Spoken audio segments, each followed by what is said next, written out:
서로 인사하십시다. 은혜 많이 받읍시다. 인사.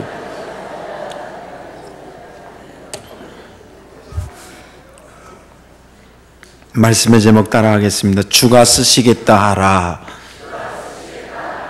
영광일까요? 괴로움일까요? 대답을 해보세요.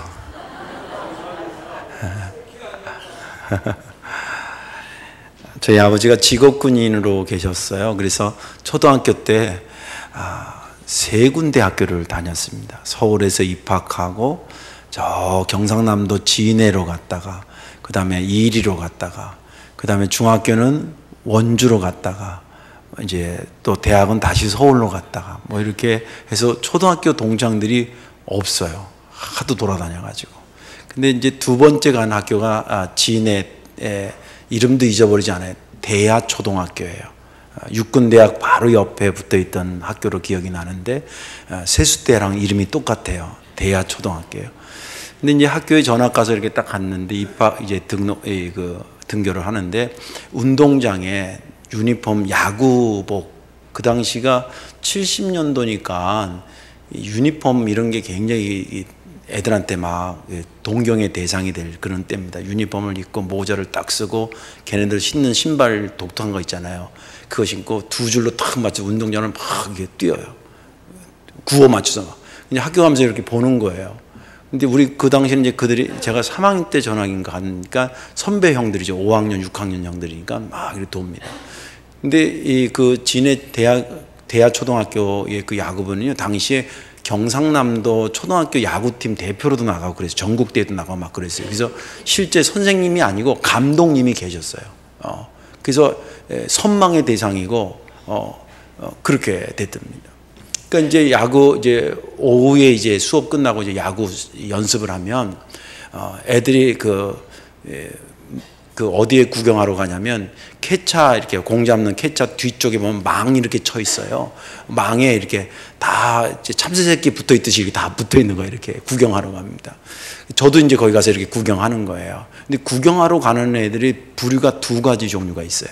하나는 정말 야구하는 게 구경하고 싶어서 가는 애가 있고, 두 번째는 그렇게 하다가 어떻게 하다 야구부에 발탁되기를 원해서 가는 애예요. 예. 근데 저는 이제 후자에 속했어요. 구경도 하면서 어떻게 하든지 이렇게 야구부에 어떻게 좀 들어갈 수 있을까. 그런데 이거는 학교 서클 같이 뭐나 야구부에 들어갈게 그렇게 쓴다고 해서 들어가지는 않아요. 그 감독님이 5학년, 4학년부터 상비군을 이제 준비하는데 4학년 쪽에서 뭐 키 크다든지 달리기 잘하는 애들 너 이렇게 들어와 그렇게 하면 걔네들 들어갈 수 있어요. 근데 저는 이제 중간에 전학 갔기 때문에 이제 그런 게 없어가지고 들어가는데 유일한 방법이 하나 있어요. 그건 뭐냐면 그 뒤에 이렇게 다 참새처럼 매달려 이게 구경하고 있다가 던지는 걸 이제 타자가 탁 치잖아요. 그러면 이게 파울볼이 될 때가 있어요. 탁 넘어가면 그걸 막 서너 명이 막 뛰어가 구경한다는 애들이. 그래서 잡아가지고 이제 잡으면 저쪽에서 선수들이 글러브를 딱 끼고 딱 일로 던지라고 이렇게 하는 애가 있어요. 거기다 탁 던져줘가지고 제대로 가가지고 감독이 딱 전속 괜찮은데 던지고 그리고 딱 부르면 태는 경우가 있어요. 근데 그게 여러분들 공 잡아서 이렇게 던져주는 게 쉬울 것 같죠? 한번 해보세요. 잘 안 돼요. 어떤 애는 신고 던졌는데 그 선수 앞에서 똑 떨어져서 떼고르르 굴러가면 그런 애도 있고, 또 휙 던졌는데 딴 데로 던지는 애가 있어요. 근데 이제 하루는 구경하고 있다가 어떻게 하다가 제가 그 파울볼을 주웠다는 거 아닙니까? 기회가 온 거예요. 하지만 어쩌고서 막 이러길래 한번 탁 던졌는데 그게 글러브에 그냥 탁 들어간 거예요. 여러분들 야구 해본 사람 알겠지만 글러브에 공이 탁 들어갔을 때 팍 소리가 나거든요. 그 굉장히 경쾌해요. 그런데 한 5분인가 지났는데 한 애가 이렇게 왔어요. 야, 너 감독님이 좀 오래. 아싸! 다른 친구들이 막 부러워하는 눈치로 하고 이제 싹 갔으니 감독님이 그러더라고요. 야, 너 아까 공 던졌지? 예. 너 몇 학년이야? 제가 좀 어렸을 때 좀 키가 컸어요. 4학년인데 그러니까 너 내일부터 야구부에 들어와. 딱 그러는 거예요. 제가 대답할 때 주저했겠어요? 1초도 안 걸렸겠어요? 1초도 안 걸렸어요. 알겠습니다. 그리고 들어갔어요. 아마 그러면 지금 여기 듣는 분 중에 이럴 거예요. 아니 그래 경남 대표로 나가는 팀에 거기 합류되고 그랬다는데 저 목사님 지금 왜 목사님하고 있어? 근데 5학년 때 우리 아버지가 다른 부대로 가는 바람에 제가 전학을 또 갔잖아요. 제가 그때 거기 계속 있었으면 아마 지금 김성근 씨 옆에 있을 정도 됐을 텐데, 그때 아직도 잊어버리지 않아요. 그 감독님이, 야, 너 내일부터 야구부에 와. 내가 너 좀 써야 되겠다. 그럴 때 어린 마음이 말이에요. 막 전율이 느껴지는 거예요. 그래서 막 달려갔던 생각이 나요. 그런데 하나님께서 여러분들에게, 야, 너 좀 써야 되겠다. 그런 얘기를 들었을 때 전율을 느끼는 영광으로 느끼느냐, 아니면 전율은 전율인데 괴로워서 전율을 느끼느냐. 오늘 설교를 들으면서 여러분들의 대답을 만들어 가시기를 주의 이름으로 축원합니다. 오늘 본문에 있는 말씀은요, 예수님께서 공생애를 사시고 주로 갈릴리 지역에서 복음을 증거하셨죠.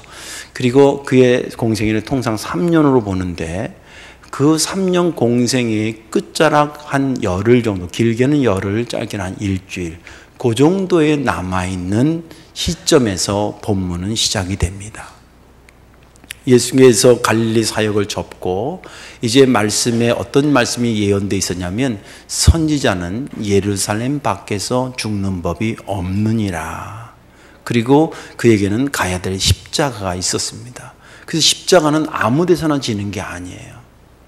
성경에 이른 대로 반드시 예루살렘에 가서 메시아로 입성한 다음에 지는 거예요. 그래서 그 말씀을 이루기 위해서 이제 모든 것을 정리하고 예루살렘 쪽으로 점점점 가까이 왔습니다. 예루살렘 남쪽에서 북쪽을 향해 바라볼 때 예루살렘이 분지가 있고 양쪽에 골짜기가 이렇게 돼 있어요. 동쪽으로 골짜기가 있다가 시작되는 산이 감람산 혹은 겟세마네 동산이 시작이 됩니다. 언덕이 쭉 이렇게 되는데, 그 언덕 넘어오기 전에 예수님께서 두 제자를 마을로 내려보냈어요. 이 골짜기 지나서 예루살렘에 들어가면 너희가 나귀와 나귀 새끼가 묶여 있는 것을 보게 될 것이다. 그때에 그 두 나귀와 나귀 새끼를 끌고 와라. 만약에 그 주인이 당신들 미쳤어, 이거 왜 가져가는 거요? 라고 말을 하면 주가 쓰시겠다고만 해라. 그러면 그가 즉시 그것을 보내줄 것이다. 좀 부담스러운 심부름이죠. 돈을 주면서 야, 이거 돈 주고 그 빌려와라 이러면 쉬울 텐데 그냥 가라는 거예요. 그리고 그 말하고 가지고 오라는 거예요. 근데 제자들이 좀 부담스럽지만 예수님의 명령이니까 갔는데 마침 나귀와 나귀 새끼가 묶여 있었습니다. 그래서 풀으니까 누가복음에도 이 본문이 똑같이 병행이 기록되어 있는데 거기에는 이렇게 기록되어 있어요. 그 임자가 여보게 그 왜 가져가셔? 라고 물었습니다. 그러니까 이 제자들이 주가 쓰시겠다는데요, 그렇게 말합니다. 그러니까 그 얘기를 듣고 주인이 얼른 그것을 내줍니다. 그래서 그걸 데리고 와가지고 제자들이 자기가 입고 있던 겉옷을 벗어서 말에 나귀 새끼의 안장을 지우고 예수님을 거기다 모셨습니다. 그러자 여러 사람들이 그 모습을 보면서 자기 겉옷을 벗던 진짜 앞에 또 길 앞에다 카펫을 깔듯이 길에다 자기 옷을 놓고, 그리고 어떤 이는 종려나무까지 이게 야자수가지처럼 큰 게 있거든요. 그걸 꺾어서 막 붙여지듯이 이 길에 서가지고 거기 이제 가보면 알지만 이렇게 언덕길을 내려가게 돼 있거든요. 골짜기를 향해서 골짜기를 지나서 올라가면 이제 예루살렘이 시작이 되는데 거기서 막 환호하면서 예수님이 예루살렘으로 입성하게 됐다라고 하는 것이 본문의 말씀입니다. 저는 지난 주간에 이 본문을 읽으면서 3절이 가슴에 와닿았습니다. 3절에 이런 말씀이 기록되어 있습니다. 오늘 본문 3절에 만일 누가 무슨 말을 하거든 주가 쓰시겠다 하라. 주가 쓰시겠다 하라. 이 말씀이 제게 은혜로 이렇게 다가왔고, 왜 그렇게 말씀에 왔냐면, 우리가 신앙생활 하다 보면 한 번 이상 성경을 읽을 때 개인적으로 읽든지 아니면 설교를 듣든지 혹은 개인적으로 기도를 할 때에 아마 이런 경험들을 해보셨을 겁니다. 어떤 광고가 나갈 때 어머 저거는 내가 감당해야 될 것 같은데, 주님이 나를 좀 필요로 하는 것 같은데, 나를 부르는 것 같은데, 그런 느낌들 있잖아요. 그런 느낌들을 한 번씩은 다 가지고, 한 번, 어떤 분은 뭐 여러 차례 받았을 겁니다. 혹시 여기 설교 듣는 분 중에 나는 그런 경험이 한 번도 없다고 생각하는 사람은 이번 주에 그런 생각이 들기를 바랍니다. 그래도 발견이 안 되면 저한테 전화를 거시면 주가 이런 부분에서 쓰시겠다라고 하셨다고 일러드릴 테니까 그런 은혜가 있기를 주의 이름으로 축원합니다. 왜 예수님은 주가 쓰시겠다는 이 어려운 명령을 당당하게 하신 것일까요? 첫째는 하나님의 말씀을 성취하기 위해서 그러셨습니다. 오늘 3, 4절을 보면 주가 쓰시겠다 하라 그리하면 즉시 보내리라 하시니 이는 선지자를 통하여 하신 말씀을 이루려 하심이니라. 이 말씀을 보면 예수님이 왜 나귀와 나귀 새끼를 불러오라 그랬냐면 그냥 당신 거기 내려가는데 다리 아파가지고 한번 좀 타고 갔으면 좋겠어서 그런 게 아니라 이미 하나님께서 구약의 선지자를 통해서 이 십자가로 지러가는 이 메시아는 겸손하여서 나귀 새끼를 타고 들어가도록 예언되어 있었기 때문에 그 예언의 말씀을 수행하기 위해서 나귀와 나귀 새끼를 불러온 것이다. 그런 것을 설명하고 있는 부분이에요. 예수님의 사역을 이렇게 보면 마태, 마가, 누가, 요한복음을 쭉 보면 예수님이 당신 필요하고 싶다고, 당신이 뭔가 좀 갖고 싶다고, 당신이 좀 불편하다고 뭘 가지고 와라, 먹을 걸 가져와라, 입을 걸 가져와라 이런 말 한 게 한 군데도 없습니다. 근데 언제 말씀을 하셨냐면 예루살렘 입성하실 때에 제자한테 그걸 가져오라고 그랬습니다. 주가 쓰시겠다 하는 말을 영어 성경에 보면 내가 그걸 need한다 그래. 내가 그걸 필요로 한다 그랬어요. 가져오라는 얘기죠. 주님께서 당신의 편안함이라든지 당신의 이득을 위해서는 뭘 가져오라는 말은 안 했는데 하나님의 말씀을 성취하기 위해서는 가져오라 그러셨다는 거예요. 유심히 봐야 될 부분입니다. 예수님은 하나님의 말씀을 성취하는데 당신의 온몸을 던져서 감당하신 분입니다. 이제 오늘 이 사건 이후에 들어가서 며칠 지나신 다음에 목요일날 밤에 마지막 제자들과 겟세마네 동산에서 기도하는 장면이 나와요. 그 직전에 여러분 아시잖아요. 성만찬하고 뭐 이런 거. 가룟 유다가 거기 나가버리잖아요. 그리고 겟세마네 동산에서 예수님하고 제자들이 기도하는데 가룟 유다가 군사들을 데리고 와서 체포하러 왔습니다. 제자들이 딱 보니까 자기 선생님 막 끌고 가려고 그러거든. 그러니까 화딱지가 나니까 막는다고 자기 옆구리에 차고 있던 칼을 빼가지고 하나 후려쳤는데 그 병사의 귀를 잘라냅니다. 그러니까 예수님이 막 뭐라 그럽니다. 그 귀를 붙여주시고 뭐라고 얘기하냐면 이렇게 말씀입니다. 마태복음 26장에 나온 말씀입니다. 너는, 여기서 너는 칼을 쓴 제자를 얘기하는, 너는 내가 내 아버지께 구하여 지금 12군단 더 되는 천사를 보내시게 할 수 없는 줄로 아느냐? 내가 만일 그렇게 하면, 다시 말해서 그 천군 천사를 해가지고 이들을 확, 나를 체포하는 이들을 확 물리쳐버린다고 한다면 이런 일이 있으리라고 한 성경이 어떻게 이루어지겠느냐? 이 말은 내가 비록 붙잡혀가고 내가 비록 죽는다 그래도 하나님께서 말씀하신 것을 성취하는 데에는 내가 주저하지 않겠다는 거예요. 오늘 본문의 상황도 마찬가지입니다. 주님께서 이 당신은 당나귀하고 이 나귀 새끼가 굉장히 비싼 겁니다. 오늘로 말하면 에쿠스하고 그랜저 정도 된다고 이해하시면 돼요. 이거를 가져오라 그러신 겁니다. 당신이 입장하는데 좀 이렇게 카퍼레이드를 붙이려고 좀 이렇게 멋있게 폼내려고 그런 게 아니라 주님이 걸어가시면 안 돼요? 다리가 후들거려서 천만의 말씀이에요. 걸어가실 수 있었을 거예요. 그런데 일부러 그 말씀을 성취하기 위해서, 여러분들 아까도 얘기했지만 그 부탁을 받아서 가는 제자들이 조금 불편했을 거 아니에요. 아유, 얘기를 하려면 누구라고 그 주인 이름을 알려주시던지 아니면 돈을 좀 줘가지고 주고 가져오라든지 이러면 괜찮은데. 예. 왜냐하면 제가 우리 청년 보러 저를 가면 저기 슈퍼마켓 하나 있을 테니까 거기 가서 주가 쓰시겠다 그러고 라면 10박스 가져와 그러면, 돈은요 그냥 가서 가져와 그러면 가면서도 좀 찜찜할 거 아니에요. 지금 이건 라면 10박스 값이 아니에요. 당시에 당나귀하고 이 나귀 새끼는 그렇게 싸구려가 아니었다고 얘기잖아요.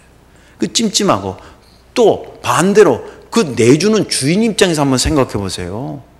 이게 라면 값도 아닌 것 같으면 모르겠지만 어마어마하게 비싼 거를 누구 이름도 얘기 안 하고 주가 쓰시겠다고 하는 것으로 하려니까 이게 내줘도 얼마나 찜찜하겠어요. 부담감이 있을 거 아니겠어요? 근데 주님께서 그 부담감을 모르고 시켰을까 아니면 알면서도 시켰을까라고 하는 거예요. 제가 성경 전후 맥락을 보면 부담스러운 것을 아시고도 시킨 거예요. 여기 얘기하잖아요. 끌고 와라. 그러면서 그냥 끌고 올 수 있었으면 누가 혹시 왜 그러냐고 물어보면 말이라는 말을 할 필요가 없어요. 왜냐하면 내가 거기 갖다 놓은 건 내 거니까 가져와 그럴 때는 그런 말 할 필요가 없는데, 그 사람들이 좀 불편하겠구나, 부담스럽겠구나, 그런 일이 벌어지면 주님이 쓰시겠다는 말을 그때 가서 해라라고 하는 말을 보면 예수님도 그 당나귀와 새끼를 내주는 사람이 뭔가 부담스러울 거라는 것을 감지하신 겁니다. 그럼에도 불구하고 하나님의 말씀이 성취되기 위해서는 이것 해야 된다는 거예요. 하나님께서는 성도교회를 76년 전에 이 교회에 세우면서 이 지역의 많은 사람들을 구원하기를 꿈꾸시고 뜻하시고 말씀으로 증거해 주셨습니다. 믿음 되기를 바랍니다. 그것이 진행되고 실행되기 위해서 하나님의 필요라는 것이 있었습니다. 그것은 예수 그리스도의 보혈의 피에, 그리고 그것을 믿는 성도들의 눈물과 땀, 그것을 선포하는 목사의 전인적인 헌신, 이것들이 영혼 구원하고 그 말씀을 선포하는 것에 필요한 요소들이었습니다. 여러분들, 우리 교회에 하나님의 영혼 구원을 향한 말씀이 없다라고, 그냥 우리 교회는 그냥 교회인 거지 뭐 하나님의 뜻이 뭐 있겠어? 이렇게 생각하는 분은 부담감을 가질 필요가 없어요. 그러나 적어도 이 지역에 하나님의 교회를 세웠을 때는 하나님께서 뭔가 뜻과 말씀을 선포하시고 세웠다라고 믿음이 들어간다고 한다면, 그 말씀이 성취되기 위해서 내게 하나님께서 너 내가 좀 써야 되겠다는 음성을 드렸을 때 우리가 주저하면 안 되지 않겠냐는 거예요. 주님도 당신이 아버지가 원하는 말씀을 하셨을 때에 그 말씀에서 생명 내던지고 따라갔는데, 예수님을 믿고 따른다는 우리가 예수님은 그렇게 갔지만 나는 그렇게 못 간다고 해서는 안 되지 않는 거예요. 그래서 주님께서 하나님 말씀을 성취하기 위해서 그 부담스러운 명령을 하셨고 그것을 수행하도록 하신 것입니다. 여러분들의 심령 속에 주님이 너 좀 이렇게 필요하겠다라고 하는 거, 하나님이 이 교회에 선포한 말씀을 성취하기 위해서 우리를 부르신 겁니다. 그 부르심의 영광으로 여기시고 동참하기를 주의 이름으로 축원합니다. 또 마지막 하나는 뭐냐면, 왜 예수님은 주가 쓰시겠다는 말씀, 이 어려운 명령을 그렇게 당당하게 말씀하셨을까? 영혼 구원하는 생명의 역사를 이루기 위해서 그랬습니다. 영혼 구원하는 생명의 역사를 위해서 내가 너를 쓰겠다 그러신 겁니다. 마태복음이 1장에서부터 28장까지 기록되어 있습니다. 마태복음 1장에는 특별히 예수님께서 탄생하는 이야기부터 기록이 되어 있죠. 족보서부터. 그러니까 그가 33년을 사셨는데 33년에 관련된 것이 이 마태복음 28장까지 기록이 다 있습니다. 그런데 20장까지가 33년 동안 산 거고 21장부터 28장까지가 그 나머지 열흘 정도를 기록한 거예요. 그러면 비중으로 보더라도, 물론 그 앞의 내용도 중요하지만 이 성경을 쓰게 하신 성령이 어디다 비중을 두고 마태복음을 기록했는지 느낌이 오잖아요. 그게 주제는 뭐냐면 21장에서 28장의 주제는 뭐냐면 십자가와 부활입니다. 지금 예루살렘 입성하는 게 21장부터 시작이 됐잖아요. 이게 뭐냐면 십자가를 지는 첫 번째 관문이었습니다. 십자가는 아무 데서나 내가 진다고 지어지는 것이 아니었기 때문에 그 약속하신 대로 예루살렘에서 거기서 져야 되기 때문에 또 나귀 새끼를 타고 가야 된다고 말씀하셨기 때문에 주님께서 그렇게 하신 것입니다. 이것이 결국 어디로 모아지냐면 십자가의 사건으로 모아진다는 거예요. 십자가가 상징하는 게 뭡니까? 내가 죽어 너를 살리겠다는 거 아닙니까? 우리가 교회 종탑 위에다가 십자가를 하늘을 찌르듯이 높게 설치해 놓는 이유가 뭡니까?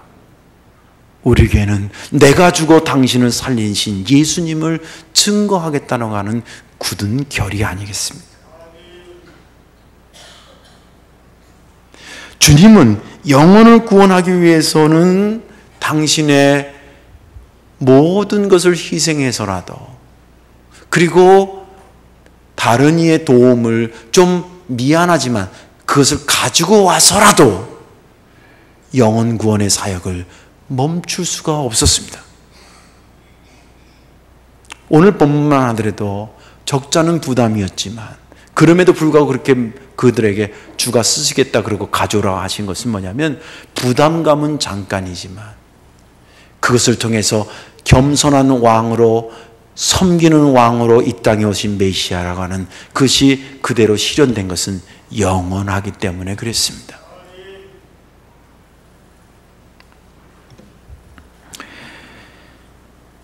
주님은 당신이 배부르기 위해서, 당신이 편하기 위해서는 그런 것을 요청한 적이 없습니다. 아까도 말한 것처럼. 그러나 영혼 살리는 일을 위해서는 우리 보러 동참하라고, 너의 도움이 필요하다라고 그렇게 말씀하셨습니다. 근데 그것도 깊이 생각할 필요가 있습니다. 뭐냐면 당신이 이걸 해야 되는데 능력이 딸려서 나를 도와달라 그러는 거니까, 아니면 당신의 능력은 충분히 되는데 우리를 거기에 참여시킬 기회를 준 것일까? 저는 후자라고 봅니다. 제가 목회하면서 이렇게 보면요, 주님 혼자 주한 삼동 복음화하는 게 성덕교회, 여기 또 성광교회, 여러 교회 통해서 복음화시키는 것보다 훨씬 빨라. 그런 생각 안 해보셨어요? 제가 수요일에 몇 번 얘기한 것 같은데, 하나님이 전도하면요 3번만 나타나 주시면 끝나. 너 이번 주에 교회 나가라, 성덕교회 가라, 요새 그 교회가 뜨겁대더라. 예수 안 믿는 사람이 부인만 다니는 남편이 꾼 거예요. 아이, 개 같은 꿈을 꾸었네. 아침에 별 꿈을 다 꾸고 앉았어. 그리고 그냥 한 주를 지냈어. 그 다음 주에 하나님이 딱 나가, 너 지난주에 내가 교회 가라 그러는데 우습게 알고 뭐 개 같은 꿈을 꿨다고?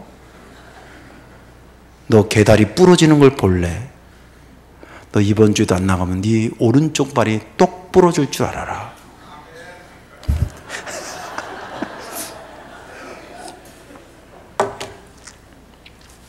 두 번째 꿈을 딱 꾸고 나니까, 성경에 영몽이라고 그래요.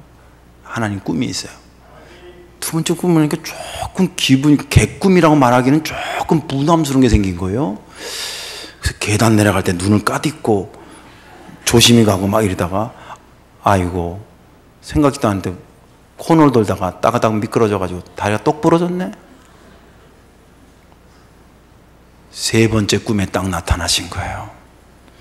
너 나머지 왼쪽 발도 부러지고 싶으냐?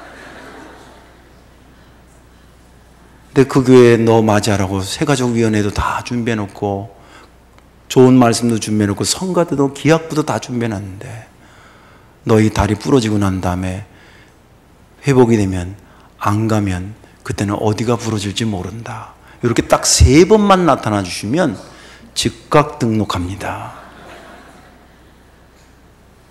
실제 신학교 안 간다고 버팅기다가 하나님하고 기도 중에 깨달아가지고 신학교 입학하고 그런 선배들도 많이 있어요. 근데 왜 그렇게 쉬운 방법을 우리를 자꾸 시키는 거요? 아니, 인양반도 참 이상해, 그죠?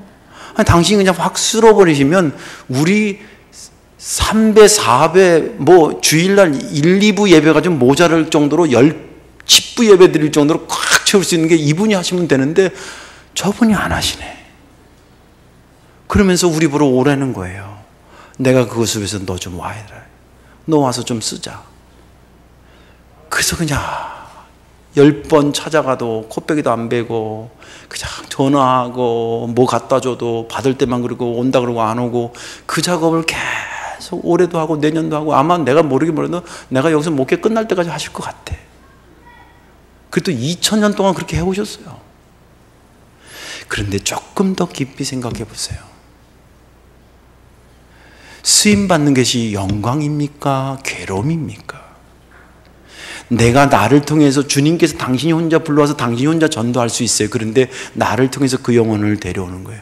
당신 혼자 십자가 질 수 있어요. 낙이 기적을 통해서 만들어낼 수 있어요. 어느 날 갑자기 성경에 뭐 그런 거 있잖아요. 그냥 나귀가 한 마리가 주님 앞에 오는 거예요. 그래서 그냥 걷어져서 그렇게 갈 수도 있어. 굳이 뭐 두 제자를 보내가지고 야 그거 가져와라 뭐라 그러면 주가 쓰시겠다 이런 말 안 하고 그냥 하나님이 능력으로 기적으로 나귀 새끼 어디서 하나 이게 떠벌떠벌 지 혼자 걸어오게 해가지고 그거 타고 들어갈 수도 있어요. 근데 왜 그 절차를 이렇게 복잡하게 하시냐는 거예요. 생명 살리는 역사에 우리가 참여하기를 원하시는 거예요. 그것이 내게 힘들고 어렵지만 그것이 내게 복이기 때문에 그런 거예요. 여러분들 생각해 보세요. 이 땅을 떠났을 때 주님 앞에 우리가 설 때 아무개야 너 때문에 교회 나간 사람이 몇 대냐. 그러고 보니까 한 명이 없네. 물론 우리 교회는 아니고 우리 성도교회 또 한 명씩은 있었잖아요.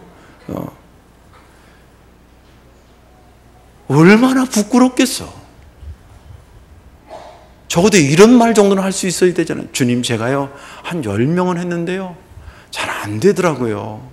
한 명 올까 말까 이런 사람 하나 보다가 그러고 왔어요. 주님 앞에. 그 정도 대답이라도 할 게 있어야 되니까요. 여러분들 주님이 쓰신다 그러는 것이 괴로움일 수도 있겠지만 조금 더 깊이 생각하면 영광입니다. 혼자 다 하실 수 있어요. 충분히. 이 우주 만물을 창조하신 하나님이 뭐가 능력이 부족해가지고 내가 주가 쓰시겠다고 가져오라 그러겠어요. 네가 생명의 역사에 내가 너 동참하기를 원한다. 생명의 역사가 너의 역사가 되기를 원한다. 성도교회야 니네가 다른 역사에 동참되는 것이 아니라 생명 살리는 역사에 동참되는 교회를 원한다. 거기에 네가 있는 것이다. 그래서 내가 너를 부르는 거다 라는 그런 음성 가지고 살아야 되지 않겠어요?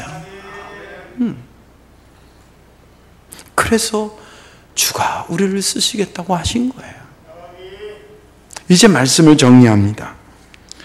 주가 쓰시겠다라고 하는 음성은 교회에서 광고를 들을 때도 생길 수 있고 말씀을 들을 때도 생길 수가 있고 그리고 어떤 믿음의 선배들이 권유하면서 생길 수도 있고 또 내가 개인적으로 깊이 기도하다가 깨달아질 수도 있을 겁니다. 그때 내가 영광받을 기회가 왔다고 생각하십시오.